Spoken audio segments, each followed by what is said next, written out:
आपको क्यों लगता है कि अल्लाह आपको माफ नहीं करेगा? हमें बचपन से ये तो सुनाया गया है कि अल्लाह किन से नफरत करता है, लेकिन ये नहीं समझाया गया कि अल्लाह किन से मोहब्बत करता है। हमें बचपन से अल्लाह के अजाब से तो डराया गया है, लेकिन अल्लाह के रहम को देखना नहीं बताया गया। हमें अल्लाह के मुतल्लिक सब कुछ पढ़ाया गया है, बस अल्लाह से अच्छा गुमान रखना नहीं सिखाया गया। सिर्फ इसीलिए आज मैं और आप और हम जैसे न जाने कितने ऐसे लोग इस कश्मकश में हैं कि पता नहीं अल्लाह हमें माफ करेगा भी या नहीं करेगा, पता नहीं अल्लाह हमारी दुआएं सुनेगा या नहीं सुनेगा, और फिर उनको कबूल करेगा या नहीं करेगा। और सिर्फ इसी सोच में फंसकर हमने अल्लाह ताला की तरफ वापस लौटने में इतनी देर कर दी है। पता है अल्लाह ने कुरान में आपके लिए और मेरे लिए फरमाया है कि और अल्लाह बख्शने वाला है और प्यार करने वाला है।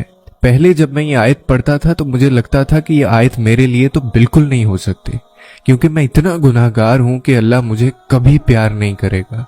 लेकिन जब मैंने इस आयत को समझना शुरू किया तो ये आयत मुझे अपनी जिंदगी में नजर आने लगी, और तब मुझे अंदाजा हुआ कि ये आयत तो अल्लाह ने अपने गुनाहगार बंदों के लिए खास भेजी है, ये आयत तो मेरे लिए भेजी है।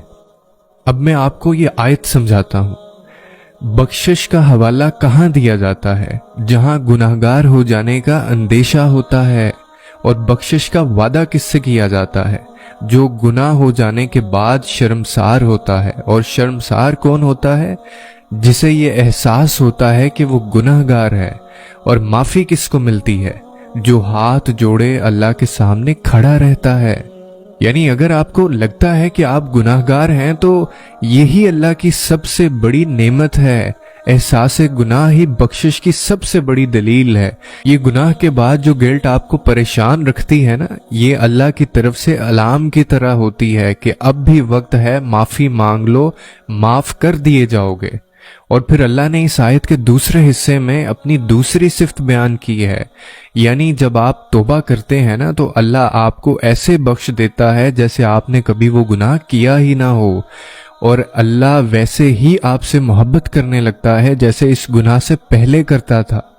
आप अल्लाह से मोहब्बत करना छोड़ सकते हैं, लेकिन अल्लाह आपसे कभी मोहब्बत करना नहीं छोड़ सकता।